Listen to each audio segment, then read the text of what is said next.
আজব এক জিনিস দেখলাম ভাই। আশেপাশে রাস্তা নেই, রাস্তার মাঝখানে এত একটা ব্রিজ। যাই দেখি কি আছে ভিতরে। আসসালামু আলাইকুম। আজকে আমরা চলে এসেছি, এটা হচ্ছে সাভার উপজেলায় একটা গ্রামে, নালাম গ্রাম। সেই গ্রামের হচ্ছে নালাম ব্রিজে। সো প্রত্যন্ত এলাকার একটা গ্রাম। এখানে একটা ব্রিজ হচ্ছে, বিশাল ব্রিজ। ভিডিওর শুরুতে যেটা বললাম যে রাস্তা নাই বাট বড় একটা ব্রিজ। চলেন দেখি আসলে রাস্তা নাই বাট এত বড় ব্রিজ কেন, কী কারণে এখানে এত বড় একটা ব্রিজ করা হয়েছে, তার সব কিছু আপনাদেরকে দেখানোর চেষ্টা করব। আশা করি আজকের ভিডিওটা আপনাদের সবার কাছেই ভালো লাগবে। ব্রিজের লেন্থ হচ্ছে 250 মিটার। এই যে ব্রিজে ওঠার মাধ্যম।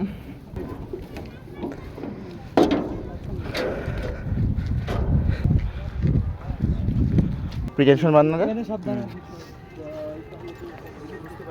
আমাদের বাসাটা হেলমেট টেলমেট কিছুই নেই রে ভাই। টানবেন কি দিয়ে? মেশিন কই? মেশিন লাগে বাংলাদেশে? হাত দিয়ে টান দিবে, সেফটি গিয়ার নেই না, এখন কাজ তো রানিং না, এই জন্য কিছু শিখে না। এই যে কাজ করতেছে ওনারা তো কোনো সেফটি গিয়ার নেই। 6 মিটার 700 পর্যন্ত। এই ইঞ্জিনিয়ারিং লাইফে কত কিছু তো করা লাগবে।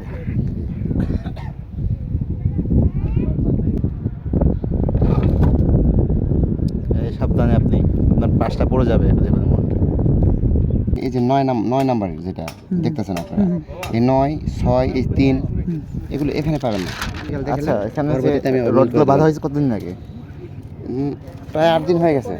না, রডগুলো বাঁধছেন যে এগুলো তো মরিচা ধরে গেছে। এখন এগুলো শাটারিং করার পর তো এটা মানে স্ট্রেংথ তো কমে যাবে মনে হয় না? এটা আবার পরবর্তীতে ওই যে কাবরা শাটারিং করা হবে কবে? এটা আপনারা দেখে যাওয়ার পর রেজাল্ট আসবে, মাল আসবে। আমাদের তো অনেক জিনিস সব। আচ্ছা, শাটারিং করতে করতে যে 1 মাস লেগে যায় তখন তো আর না, এখানে তো আমাদের রডের যে কার্যকারিতা কমপক্ষে 10% কমে যাবে। যে উনি কাজ করতেছে, ওনার কোনো গায়ে কোনো কিছু লাগায় নাই,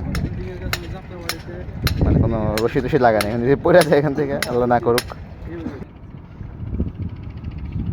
ওই যে অক্সিজেন নেওয়ার জন্য অবশ্যই সাপটা থাকতে পারবে না। তখন আমরা ব্রিজটার ডিজাইন, ব্রিজে যে রড বাঁধা সব কিছু আমরা নিজেরা এক্সপ্লোর করে দেখেছি, এবং আমাদেরকে এখানে যে সাইট ইঞ্জিনিয়ার রয়েছে যুক্ত, তারা আমাদেরকে সুন্দর করে বুঝিয়ে দেখিয়েছেন। আমি দেখেছি আর কি। আমি ভিডিও শুরুতে যেটা বলছিলাম যে এখানে মাঝখানে একটা ব্রিজ, ওই পাশে রাস্তা নেই। আসলে ওই পাশে রাস্তা হয়েছে, আর এই পাশে আমরা যে পর্যন্ত অটো দিয়ে এসেছি সে পর্যন্ত রাস্তা আছে। সো ওইখান থেকে এই ব্রিজ পর্যন্ত সংযোগ সড়ক হবে, ব্রিজ কনস্ট্রাকশন শেষ হওয়ার পর। এবং সামনে পিছনে আমার পিছনে যে অংশটা দেখতেছে না, ওইখান দিয়েও রাস্তা আছে। সংযোগ সড়কটা অনেক বড় হবে আর কি। সেজন্যই মানে দেখা যাচ্ছে যে রাস্তা মানে এত বড় একটা এরিয়ার জন্য এইরকম ব্রিজ। আসলে নদীটা মোটামুটি বড়ই, হয়তো বা নদীটা ড্রেজিং করা হয় না, সেজন্য হচ্ছে নদীটা পানি প্রবাহ অনেক কম এবং পানি অনেক কালো, মানে একদম ঢাকার বুড়িগঙ্গা নদীর মতো পানি। সো আমরা এতক্ষণ সব কিছু এক্সপ্লোর করে দেখেছি, এবং আমরা মোটামুটি ডিজাইন প্যাড সহ সব কিছুই দেখলাম। আমাদেরকে ইঞ্জিনিয়ার যারা এখানে সাইড ইঞ্জিনিয়ার সবকে সুন্দরভাবে বুঝিয়ে বলেছেন। এটা হচ্ছে ইঞ্জিনিয়ারদের লাক্সারিয়াস সিঁড়ি। আমরা যারা সিভিল ইঞ্জিনিয়ার তারা এইসব সিঁড়ি দিয়ে ওঠানামা করতে খুবই স্বাচ্ছন্দ্য বোধ করে। আমাদের ফেভারিট সিঁড়ি। দেখেন কী অবস্থা, এখানে একটু ভালোভাবে উল্টাপাল্টা পাড়া দিলেই হাত পা ভাঙবে। মরবো তো না, হাত পা ভাঙবে। সবাইকে অসংখ্য ধন্যবাদ আমার এই ভিডিওগুলোর সাথে থাকার জন্য। হয়তো বা ভিডিওগুলো আমি অন টাইম দিতে পারছি না বেশ কিছু কারণ সারাদিন সাইড ভিজিট শেষ করে সন্ধ্যায় বাসায় গিয়ে আসলে এডিট করে আপলোড করা একটু টাফ।